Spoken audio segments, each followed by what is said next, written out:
Hi, everyone. So glad that y'all are here. I think Katie has a great presentation planned, and we're just waiting for a couple more people to log in. Katie, if you want to give me admin, I can watch the waiting room and let people in so you don't have to worry about that. Okay, how do I do that? This is the first Zoom I host. Oh man, I wish I would have So let's see, if you go down to participants, click on participants, Okay. and then you can hover over Mary Mecham. There should be like a more option. And you should be able to say like, make her co-host or something like that.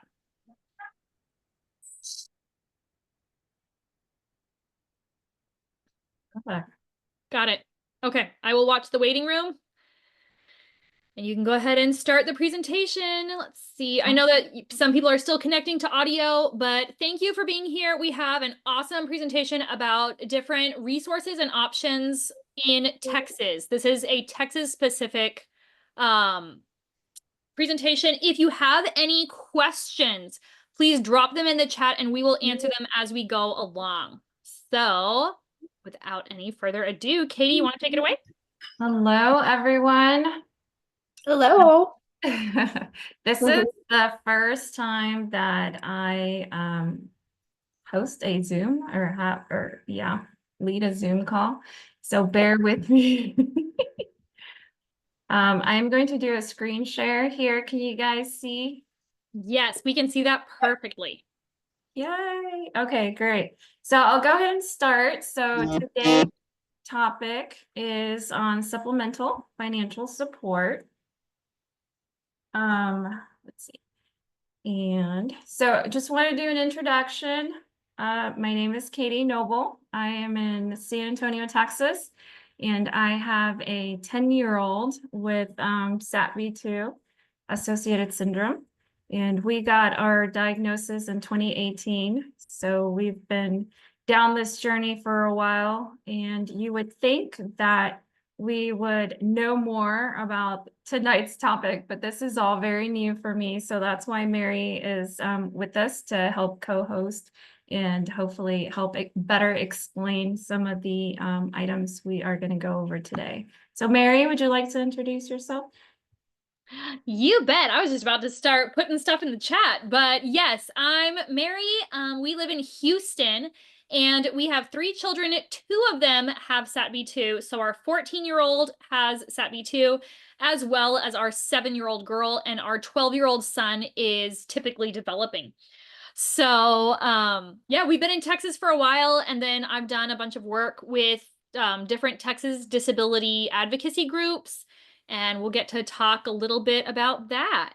And if y'all want to hop off mute and introduce yourself and your family, that would be awesome. And then if you can get on video, it'd be nice to put a face to a name. Hi, I'll go first. This is Emma. I do not have my video on because I am a hot mess today. That's okay. But I have 2 daughters. My oldest is 6 years old and she's typically developed, and our youngest is just turned 3 in January and she has the SATB2. And we live in New Braunfels. Oh, so just north of San Antonio. Yeah, we just moved here. So okay. I think I remember chatting with you. You're moving from California, yes. Is that right? Okay. Yes. Well, yeah. So we moved here in November. So nice. Yeah. Well, thank you for sharing. Of course. Thank you guys for having us. Absolutely. So, Mandavi? Yeah. Hi, I'm Madhavi, and we live in Dallas, Texas. We have been here for around a decade now. We were in Colorado earlier. That's where my son, who is 15 years old, Adrian, he got diagnosed with SATB2. At the time he was diagnosed, there was no name for this disorder. So we had to remember the whole sequence of the region. Yeah, we got lots of therapy options, I would say, compared to Colorado. that's why we moved here actually, to get better options. Now Colorado has developed, I know, but I think we got a lot of different kind of therapy, and even the hospitals and everything. And we got a really good pediatrician here who is very understanding and accommodating of his needs. Even the dentist, he's also very keen to learn about the SATB2 gene syndrome, and he's very careful when he's operating on Adyu's teeth because the very first time when we had to extract one tooth, he hit the nerve because he did not know how tangled they were, and we had to remove another tooth because of that. And since then, he's been very careful. Um, Currently, I'm homeschooling him. The high school was a disaster. Like first 6 months, nothing happened. Uh, uh, he did not do well on any of his IP goals. The teacher he was not able to handle anything. And they were asking me like, what TV shows and what characters does he like? And I was like, wow, they are just babysitting here. So I withdrew him, and currently we have hired a personal trainer for him. We might start ABA soon, and he already goes for equine therapy, which he loves. Okay. Yeah, Awesome. and Well, he's here. oh, hello. Yes. Well, thank you for sharing. It sounds like you're doing a great job, super mom. I'm not a super mom, but still struggling, but we have come a long way. Yeah. A long way. She's being modest. She absolutely Yeah. is a super mom. I know this. Well, thank you for sharing. Amanda, Yeah. are you on? Yes, I'm here. Hi. Hello. Introduction. I'm Amanda. My son's name is Enzo, and he got diagnosed with SATB2 around 18 months. Can you see me? Yes, we can see you. I wasn't sure. We're doing bath time right now, so he's kind of over here hanging out in the bath. But yeah, we're in Tomball, Texas, so not far from Houston. And it'd be really great to get some more resources because right now I have insurance, but we are paying for therapy out of pocket because the therapists that I found through insurance are not like, they weren't able to come to the house. A lot of them didn't have someone that specialized in AAC, and it just was kind of a mess. So we are paying out of pocket right now for every speech therapy session we have, which is getting expensive. Yes. But it's, you do what you do. So no big deal. Yeah. Well, thank you for sharing.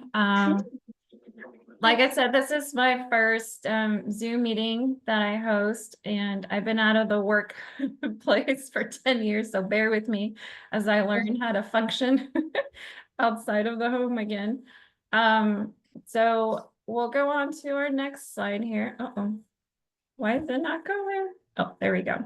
Okay, so I got the vast majority of tonight's information from Navigate Life Texas. I don't know if you guys are familiar with it. There's a couple of programs and benefits that we're going to go over, not everything because we would be here for days. There's so much information. This is just a screenshot of like the page so you can see what it looks like in case you've never been there. We're going to go over a lot of these that are on this page, like Medicaid and waivers and some of the other supplemental income. I took screenshots of the information because I didn't want to miss anything by summarizing it. And I will give you guys a copy of this presentation. I'll email it to you also. And I've included the website at the bottom of each slide, so that way you know where to reference, where to look things up. Let's see, I have notes on this other computer. let's see. So we're going to talk about Medicaid.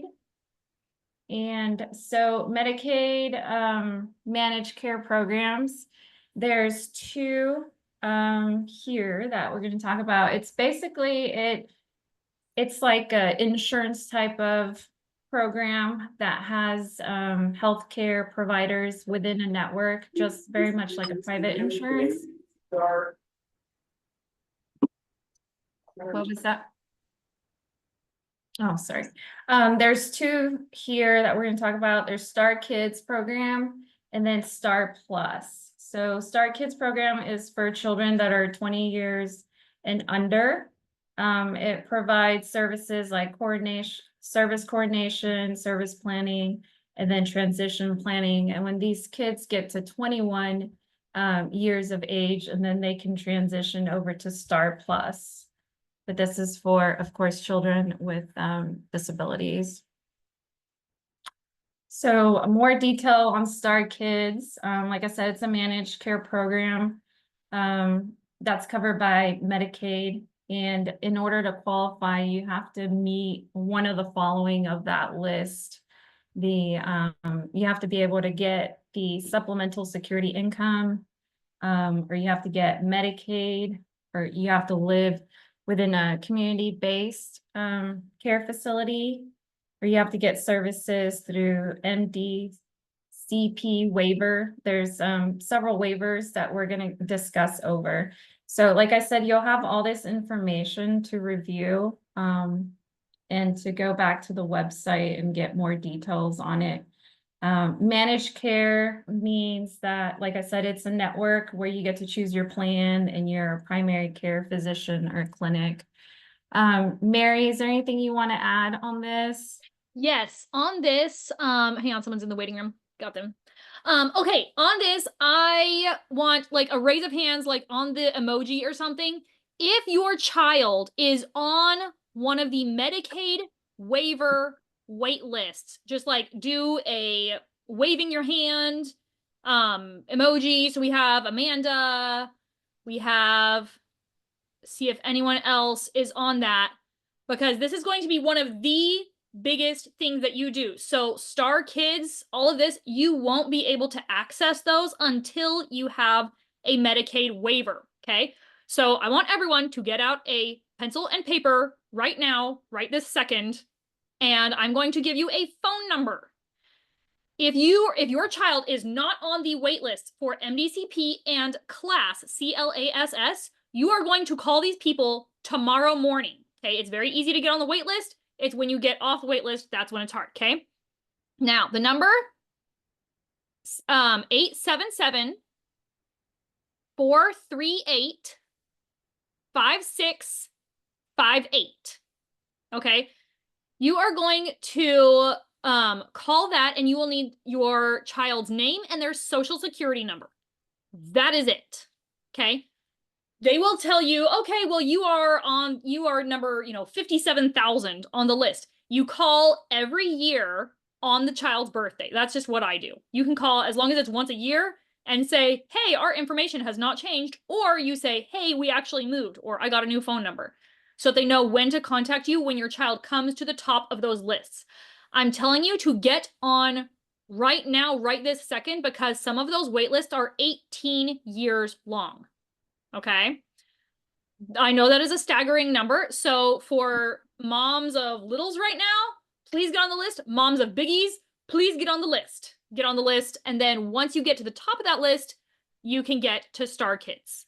So that's my plug there. There's a lot more I can say about that, but I'll wait until I get to those slides. Now, for Star Kids, you're saying that you have to be approved for a waiver first, and then you can have Star Kids. Do they take the entire family income into consideration for that?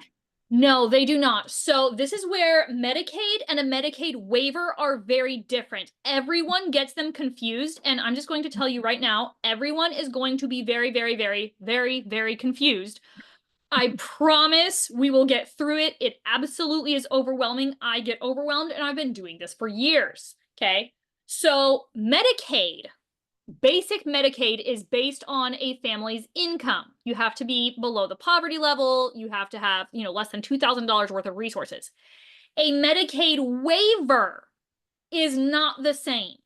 Okay, so if you go down and apply for Medicaid, they will deny you. You want to get on one of these wait lists for MDCP or class, and when you get to the top of that wait list, you get a phone call, you get a letter and says, hey, your child's at the top of the wait list. Do you want to do this evaluation? That's when they will send out a nurse. The nurse will come and assess the level of your child's disability. And then this program, the Medicaid waiver programs, are based on the child's income, not yours. Okay. So our family makes more than we would ever be considered for Medicaid, right? Mhm. But we still get MDCP services for Chelsea through that program. Okay. So she's covered by our private insurance, and she's also covered by MDCP. So whatever our insurance doesn't pick up, Medicaid does. Mhm. And I know All that right. that's confusing. I'm sorry, guys. It's just confusing in general. I think they genuinely make it difficult so that people will give up. That I've heard from state officiating people, that is what they do. Because they're like, if you have any other resources, we're going to make you do that first because we make it so complicated and difficult. I'm so glad you're here co-hosting, because all I could do is find the information, but understanding it is very challenging. So thank you for helping explain all this. And we will go over these waivers in a bit. There will be another slide. Right now, we're going to go into Medicaid buy-in for children. And this is, of course, again, for children with disabilities or special healthcare needs that do not meet Medicaid income requirements. So there are two buy-in options. There's one for children, one for adults. And the one for children, they have to have a disability that meets some of the rules in order to get supplemental security income. So there's a whole list of things to qualify for that. So in order to be able to do the buy-in, they have to qualify for supplemental security income. Is that correct, Mary? So Social Security income will not apply to children in Texas. Not Social Security, supplemental security income. Right. No. It still does okay. not apply. So all those programs, now this is a state by state basis. And last I checked, Texas does not allow you to get that income until you are over 18 years old. Okay. So a lot of the times they're like, oh yeah, if you have supplemental security income, yeah, that's a hoax, because they won't actually give it to you until your child's 18. And then it's like, oh, well, once they qualify, and then Medicaid buys under 18. Again, I said, it is a disaster. It is a royal disaster. We literally go up to the Capitol and complain about this every single legislative session and between. Okay, so how does the buy-in program work? I know there's income restrictions on it. I'll go here to the next slide where there's some guidelines in order to qualify for it, but Right. So this would be like the Medicaid buy-in. I honestly don't know a ton about this. I remember looking into it once, and the sliding scale that they would use, they were like, oh yes, if you pay us like $1,000 a month, then you can have Medicaid. And I was like, well, that absolutely defeats the purpose. yeah, So defeats the purpose. Okay. yeah. Well, we have all this information here on these slides. Also, there is a recommendation that I'll get to where I'll share, but the best thing you can do here, I'll actually go forward. So I got some recommendations off of a YouTube video that I saw, but this lady had highly recommended to contact your local mental health agency in your county and request service coordination, which will get you a caseworker. And so by having this caseworker, you can go through all the different options that would be applicable for your family. So you'll have all this information, and I apologize that it's confusing and we're all learning in the process. But by calling your local health agency and getting a caseworker, that should better, help you figure out what is applicable for your family. Let me go back a few slides.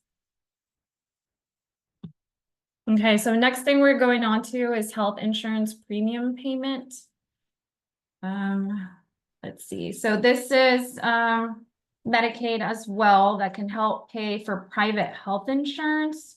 You want me through- to take this one? I Yes. love this program.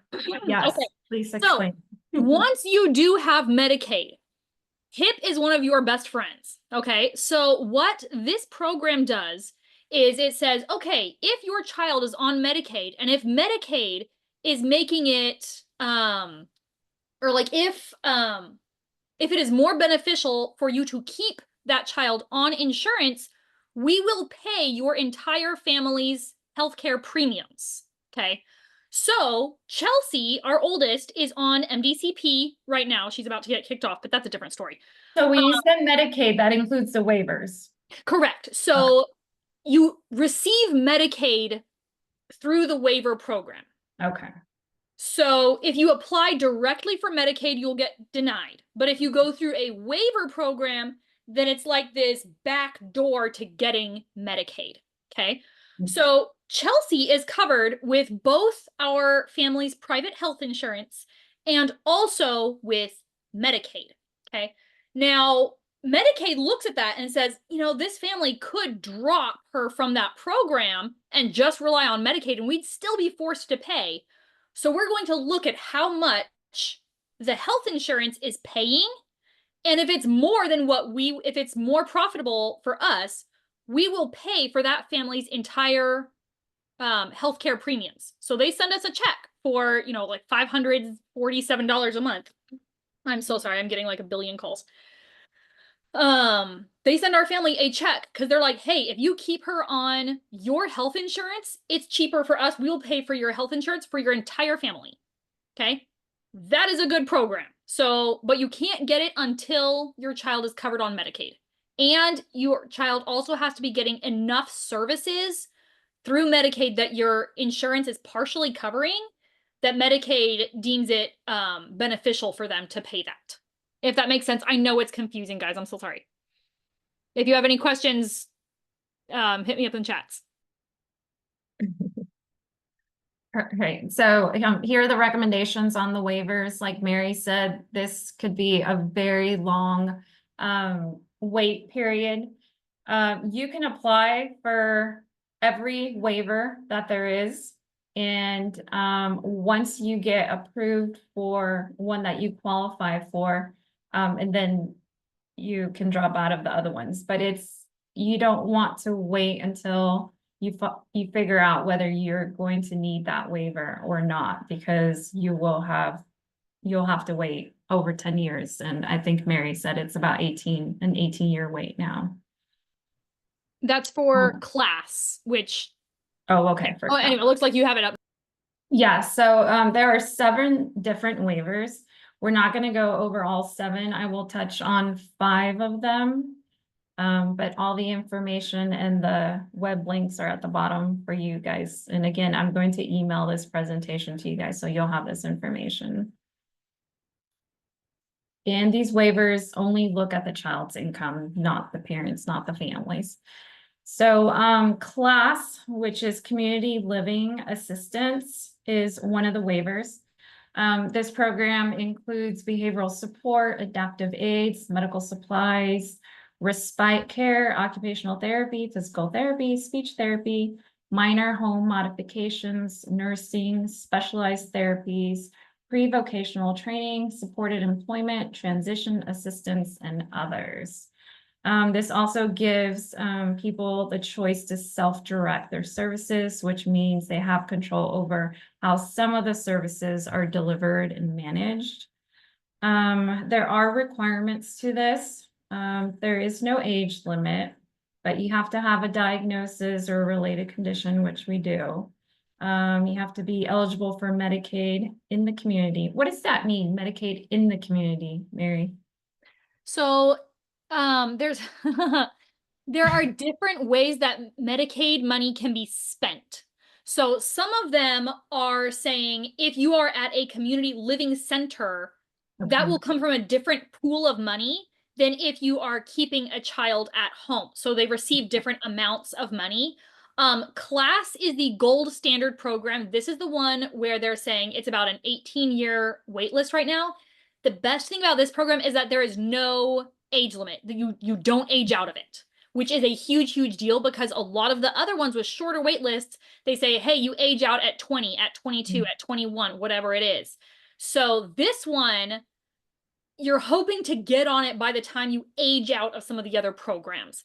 And will include, the respite care. So meaning that someone will come and be with your child and play games with them, or come and clean your house, or cook meals, or take them out in the community and do games and things like that. So yeah, it's a big deal. If you can get on CLASS, get on CLASS. Okay, thank you. There are income limits, but again, this is not based on the family household income, but just the child's assets or income. And while you are enrolled in this waiver, you cannot be enrolled in any other waiver, but that doesn't mean that you can't be on the waiting list for another program. Okay, so this is the home and community-based program. Let's see, this includes residential services, adaptive aids, also help with basic life skills, minor home modifications, nursing, respites, a lot of the similar services as the previous one. It also has the option to self-direct some of the services and control how those services are delivered and managed. This one has no age limit to receive the services as well, but you have to be able to get Medicaid before you can enroll in the program. And also you have to have the child has to have a, an IQ of 75 or below, or intellectual disability, which our kiddos would qualify for, most of them. And again, there's income restrictions, but only for the child. And again, you cannot be enrolled in any other waiver, but you can be on the waiting list for others. Okay, the next one, Mary, you said this is one of the ones that you guys use also, medically dependent children program? Yes, correct. So this is the one that Chelsea is on currently. I will warn you that they have passed some new barriers for this program recently, which is why Chelsea's being dropped. They don't deem her medically fragile enough. With MDCP, they do not count intellectual disability as part of this. The only thing that they are looking at for MDCP is, would this child qualify for a nursing level service, okay, or nursing home level of service care, right? So they're looking for seizures, they're looking for trachs, they're looking for G-tubes, they're looking for breathing disorders, constipation, they're looking for, basically, if you can get a doctor to diagnose it, you want as long of a list as possible.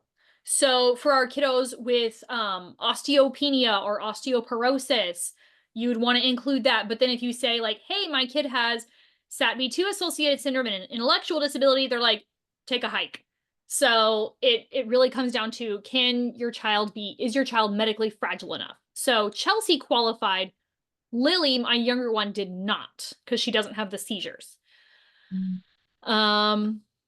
And this one has about a 4 to 5 year wait list. So it's a lot shorter, and there are ways around it if you do have a very medically fragile child that you can jump that wait list, which I think you had a slide on Rider 28, but we'll get there. Yes, we'll get there.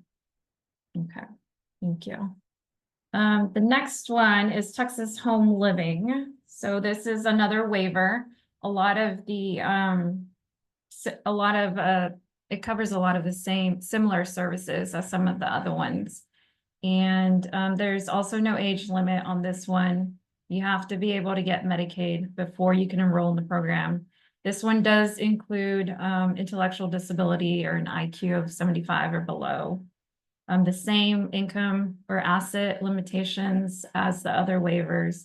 And also you cannot be enrolled in any of the other waiver programs. What is the the main difference between this one and the previous MDCP? What was it? Yeah.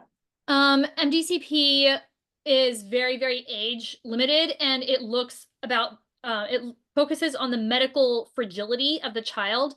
A lot of these other ones, you know, CLASS or HCS or Texas Home Living are much more open to intellectual disability. So those ones gear toward the intellectual disability and usually don't have age limits. MDCP is specifically intended for helping with medical costs for medically fragile children. Okay. Now, what would be the main difference between CLASS and this one? I guess CLASS doesn't include the intellectual disability. Yeah, well, there's a couple key differences, and once you get to one of these programs, a lot of families struggle to decide. A lot of times it will come down to where you want your child to live long term, because some of these help with group home living and others don't. So some will give more, you know, aqua therapy and equine therapy and, you know, all the fun things, but then they don't help with group homes. And other ones are like, oh yeah, well, we'll give you a group home, but you got to say no to, you know, dolphin therapy or whatever it is. So it really comes down to, once you get to that point, you know, get on all of the wait lists right now. Once you reach that point, that's when you look at your child and you're like, okay, how is my child doing? Do we need to look at a group home? Do we want to stay home with me? What level of help do I need at home or for wherever they're going to be living? Things like that. So it'll depend on your family specific situation. Now, question, let's say your goal is to get on CLASS, but because that's such a long waiting list, you're able to get on the Texas Home Living before CLASS. You can still stay on the waiting list for CLASS? Yes. So you can, and a lot of people do that. Most people do that, where you get on wait lists for all of them. And then, like, I'm on MDCP right now, but if she came up for CLASS, I would drop MDCP in a heartbeat and get on CLASS. Okay. So you can switch, but once you switch, you can't switch back, is the problem. Okay. So if you're on like MDCP and then you go over to CLASS and you're like, oh, wait, I want to go back to MDCP. They're like, well, you're at the bottom of the wait list now. Okay. So it's a kind of stressful thing where they're like, make a decision now. You know, Pick the right one. Okay. Let's see. I was going to ask another question about that. Okay. So your youngest daughter, you said she doesn't qualify for MDCP. So is she currently on a different waiver or is she on waiting list? She's only on waiting list. She doesn't have any services right now. Okay. Yes. Okay. Alrighty. Well, thank you for explaining that. So this is that Rider 28. The money follows the person rule, which I'll let you take this one as well.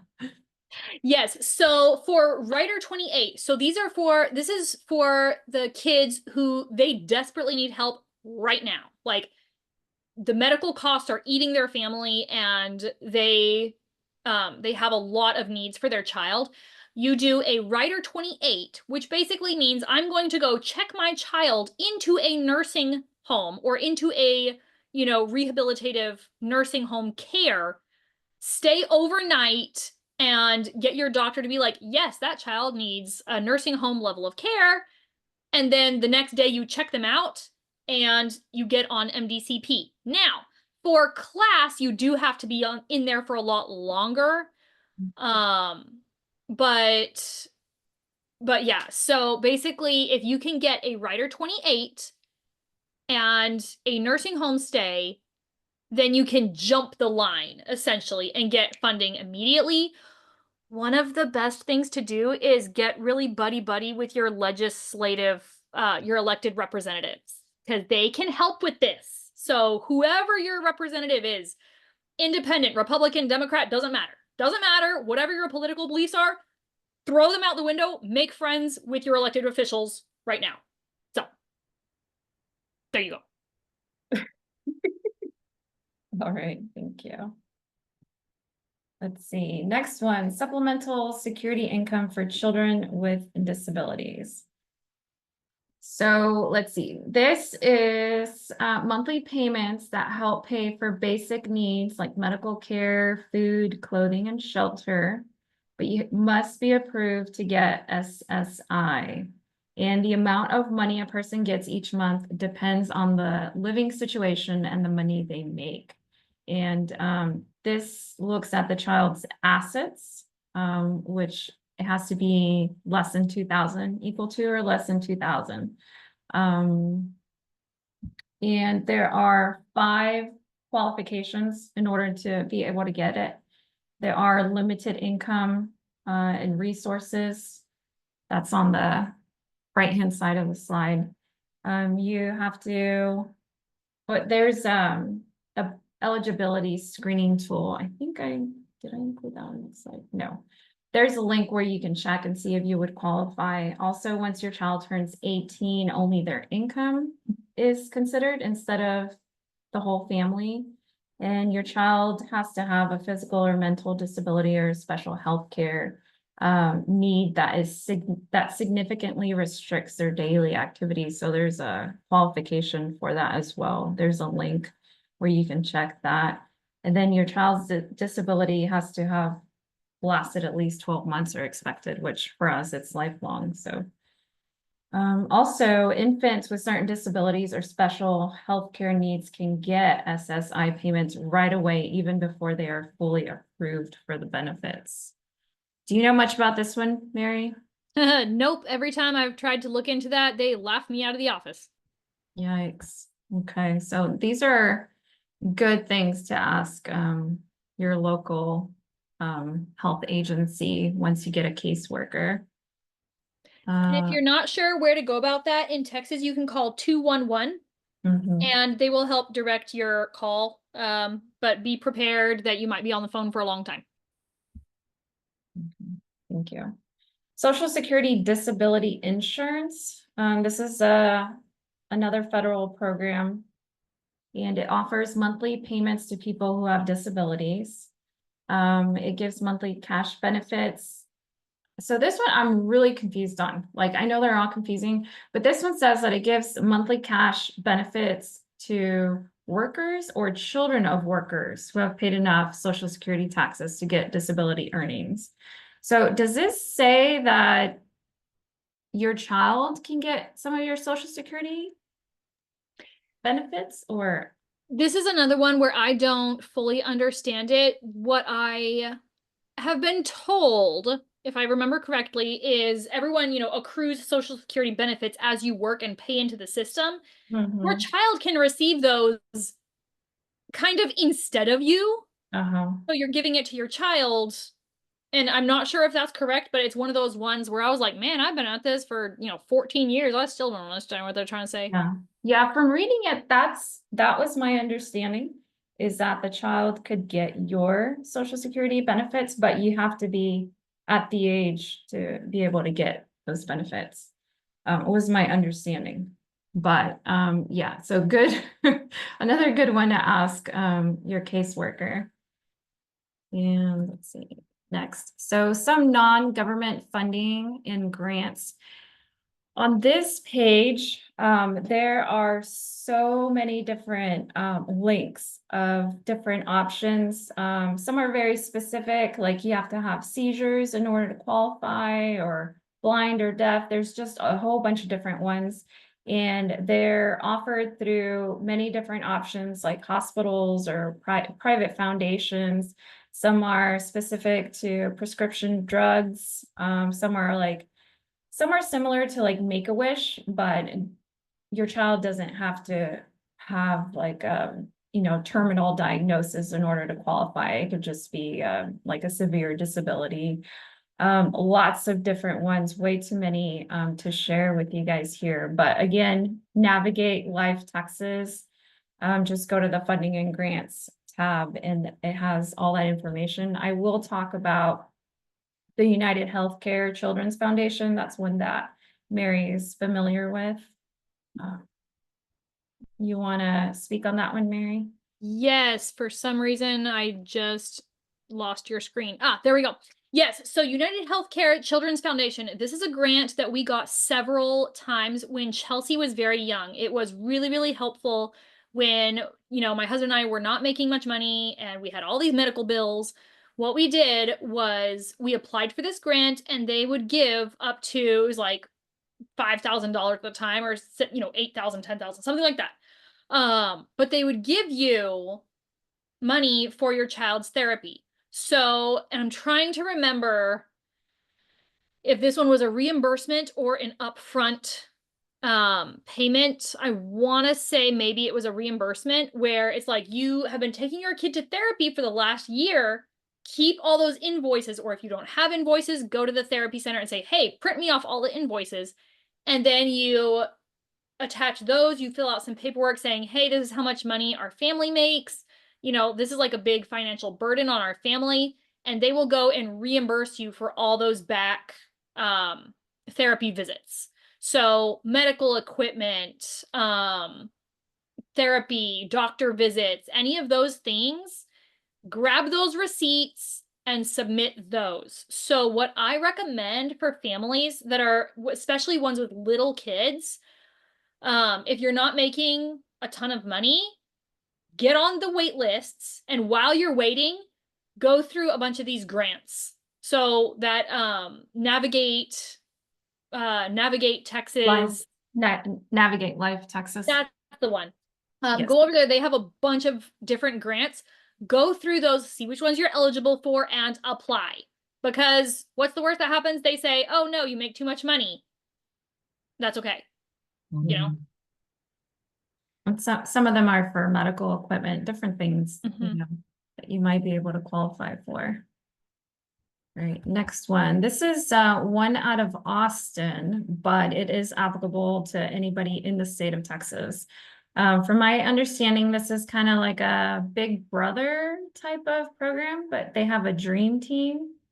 Mary, this is another one that you're familiar with. So they have two different programs, really. So one of them is like the dream team, where you get matched with like a bunch of, you know, people and businesses that champion your child.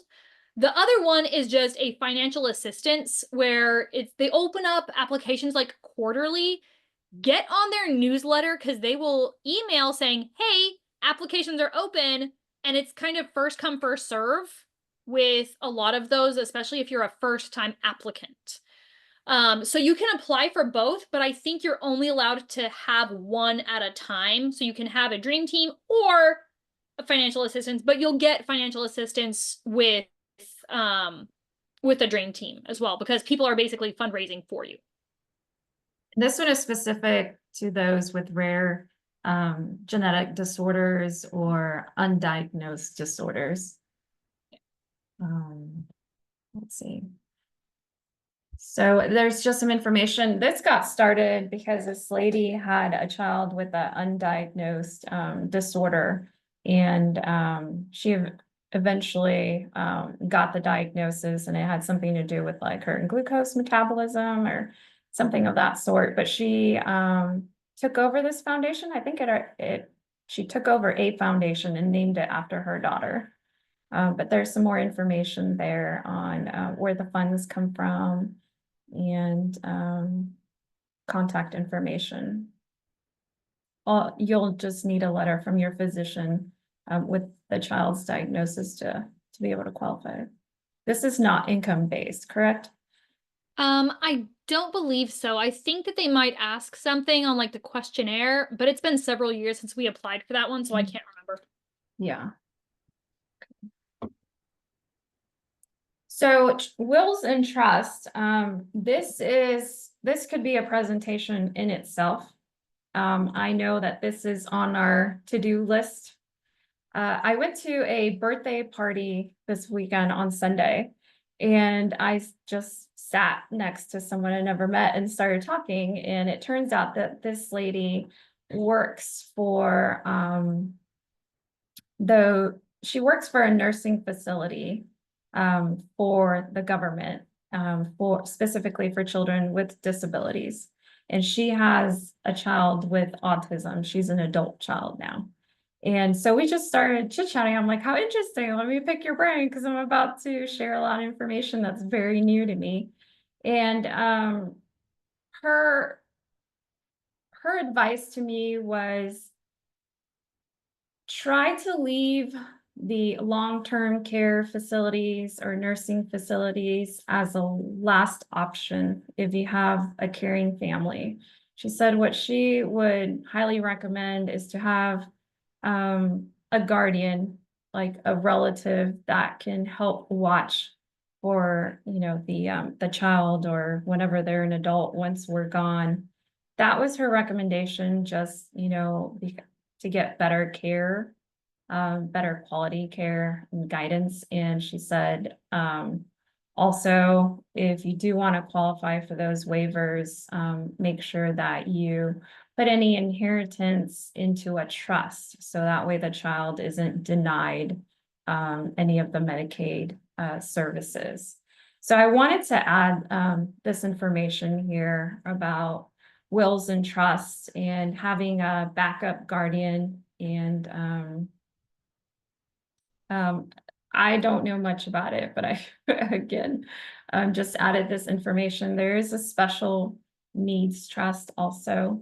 There's two types. There's a self-funded trust, which I'll just read this. It says, this type of trust holds money or property that your child puts directly into it. This includes an insurance or personal injury settlement or money or property that went directly to your child instead of a third-party funded trust. And then the other option is a third-party funded trust. This type of trust is funded pretty much by anyone other than the child. This includes gifts or inheritance from you or any family members to set money aside or property to take care of your child. So I think a third-party funded trust is what would be most applicable for our situation. Do you know much about wills and trusts? I know a little bit about special needs trust, so you would definitely want to get with someone who is very, very familiar with that, because what will happen if you do a self-funded trust or a, you know, an ABLE account, you know, those sorts of things, is Medicaid will say, great, and drain everything. They will take everything as back payment for they've already paid for your child. Please do not do that. Do not, like, don't give the government extra money. Like, they don't know how to manage it. So you will want to put together one of the third-party trusts. Also, a lot of people will set up a shell special needs trust as a third-party thing, and they'll say, you know, I have this life insurance policy that will go into this trust upon my death. So there will be money for my child after I pass away. That's another very popular one. But yeah, so when you're getting an attorney to put this together for you, make sure that you get someone who is very, very familiar with special needs trusts, because the laws are very hairy there. Yeah, this is definitely not something you want to do without an attorney. Don't go online and create your own will or trust. I know there's some websites where you can do that. Definitely speak to an attorney about doing this. Other resources Mary had mentioned, Texas Partners in Policymaking. You want to speak on that? Yes, one of my favorite ones. Okay, so if you are right now listening to all of us talk and you're like, oh my gosh, it would take me literally a year to learn all this, this is the program for you, okay? Partners in Policymaking is a state-funded advanced disability advocacy training, okay? So that means that they have this program which would normally cost someone $3,000 to $5,000, and the state covers all of the costs. And so it's like an 8-month program, and you show up to classes and they teach you about Medicaid waivers. They teach you about IEPs, 504s, group home living situations. They teach you about employment, transition, the criminal justice system, how to advocate to your legislative representatives. It literally is free, guys. You do have to apply to get in, and it's just like a free application. I can't remember when they open applications. I think it's like right now. But I know the lady that runs it. So if you want in, send me a message.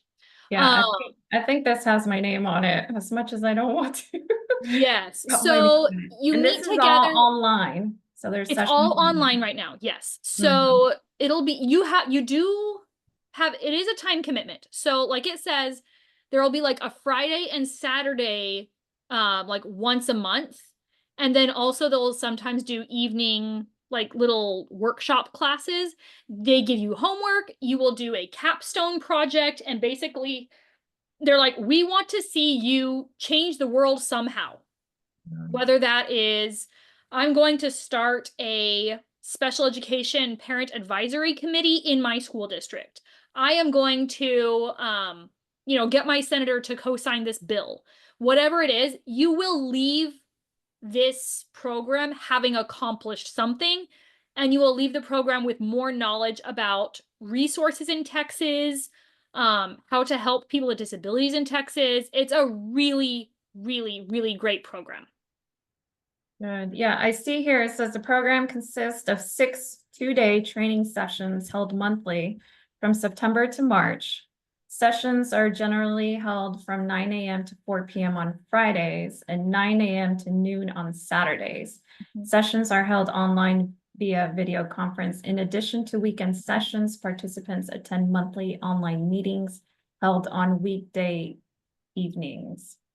Right. So when I did it, I would, once a month, I would, take a weekend, I would take it off work, schedule childcare, whatever it was, and listen in. A lot of people that were also in the class, like you would see their kids running behind them, like they totally understand. It's not a, they understand life happens. And then I think like every other Tuesday evening, we would get together and chat about different topics. They have some really good speakers, really, really good speakers. I see it says participants are required to do activities between sessions, including homework assignments, advocacy activities, and capstone projects. Do you get a certificate after doing all this? I sure did, yes. Okay. By golly, I have that thing framed and on my wall. I was like, man, I earned that. Yeah. All right, guys, I apologize that we are not experts. I mean, Mary is definitely way more of an expert than I am. I just wanted to gather the information because I know it's very important for all of us to have these resources to better understand them. In the very least, have a contact number so that we can call someone, get a caseworker, a professional that can help us navigate through all this. So I apologize that I'm not an expert, but again, I just wanted to provide all this information. You will get a copy of this presentation, so you have that visual. And again, you can go directly to the website. I wanted to open this up for questions and ask if there's any other resources that you guys have found beneficial, or what are some of your experiences with some of the programs we talked about, if you want to share that. And while people are thinking, I'm going to give 2 other resources really, really quick. One is RDLA, okay? Rare Disease Legislative Advocates. If you're interested in starting to talk to politicians, get some training on that, that is a fantastic program. They sometimes will fly people to Washington, D.C. to go speak to federal elected officials. The other one, I'm sure y'all have heard about this because it was all over the news and all over everyone's Facebook feeds, is the school voucher bill. And I'm trying to remember what it was. I think it's on Governor Abbott's desk to be signed. He will sign that one. If you are unaware, whatever your political beliefs are, the bill is here now. We're going to use it. This will give you money to choose where you want to send your child to school, okay? Now, most private schools will not be covered by the $10,000 or $11,000 that they said that they would give to children with disabilities. However, a lot of private schools, if you apply, get financial aid, and then apply the voucher on top of that, it will cover that. That is what we will probably do with our youngest right now. But my oldest, I'm happy with where she is. We'll probably leave her there. They do offer a $2,000 stipend for homeschooling parents. So, Montavi, I know you are doing homeschool. So if you need an extra $2,000, that should start for the 2026-2027 school year. That's At the great. end, I will stop monopolizing everyone's time.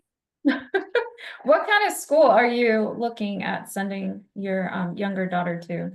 I'd like to send her back to the parish school. That is a school specifically for children with speech impediments and speech disabilities.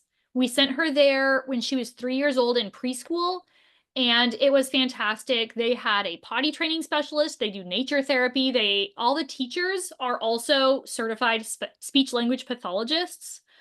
They have occupational therapy, dog therapy, music therapy. You name the therapy, they have it. They don't have ski therapy because, you know, Texas, but it is what it is. That was a joke, guys. It's okay.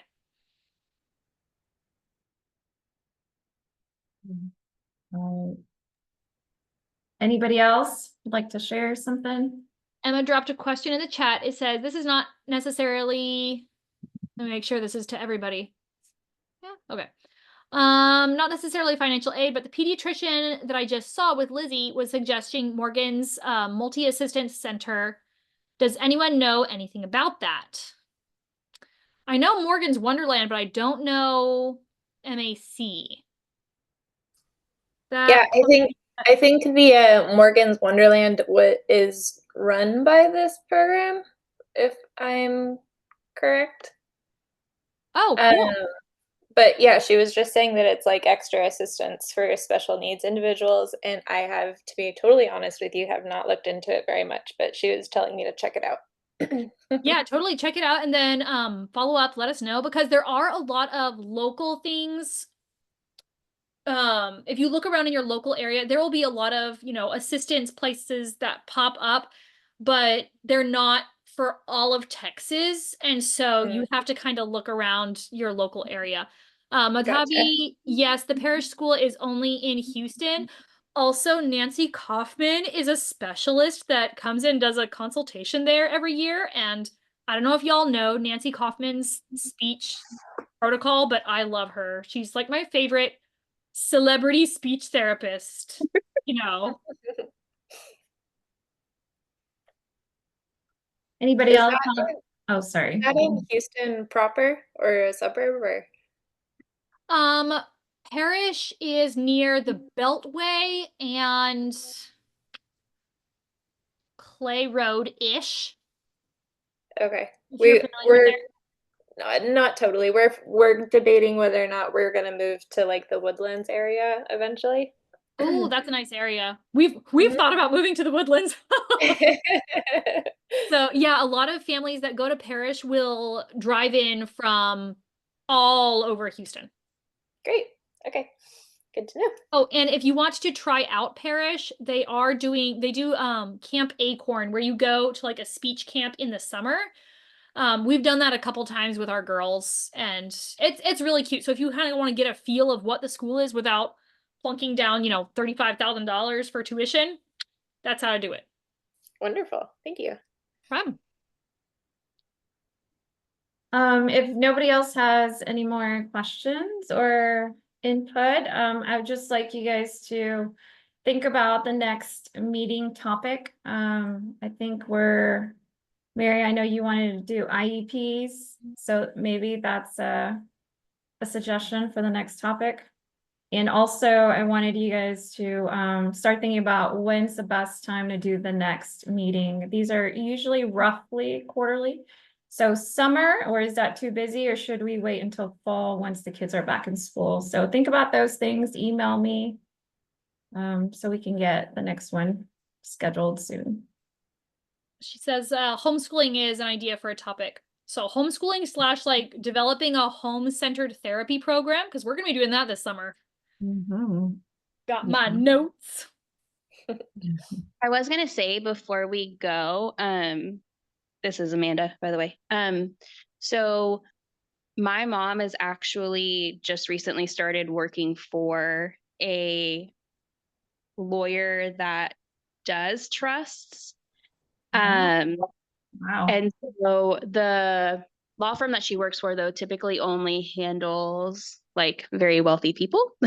Oh. But because my mom is the assistant to the head lawyer at the group, she said that after she had been there for a little bit, she would help us set up Enzo's trust. So once I get all that information, I am happy to share it because she's been doing this for several years and she is very knowledgeable and a really great resource. And so she's going to do ours for free, but I have to wait a little bit. But I just wanted to let y'all know that I will have like a really good resource soon. So I will share that information as soon as I get it. Our That's next awesome. co-host. Thank you. Yeah, once she's been there, I'd love that more information on that. Yeah, absolutely. What's do you guys know now what's best for you, summer or once kids are back in school in the fall for the next meeting? I'm open for anything. Okay. I'm probably okay for the summer, just so long as it's not the first week of August or the first week of June. Okay. But anything else, I'm usually happy because then my husband puts the kids to bed and I'm like, oh, I have a very important call. I am unavailable. Oh no. All right. Well, thank you guys. I appreciate your time and I hope some of this information was useful. In the very least, you have some contact numbers and websites you guys can reference and try to get a caseworker to help you professionally better navigate. Thank you so much, Katie. I love the slideshow was great and that was amazing. You did great. Well, thank you. I appreciate it. Thanks for your patience and grace. All right, guys. Well, have a good evening. Thank you for your time. Thank you. Yeah. You guys as well.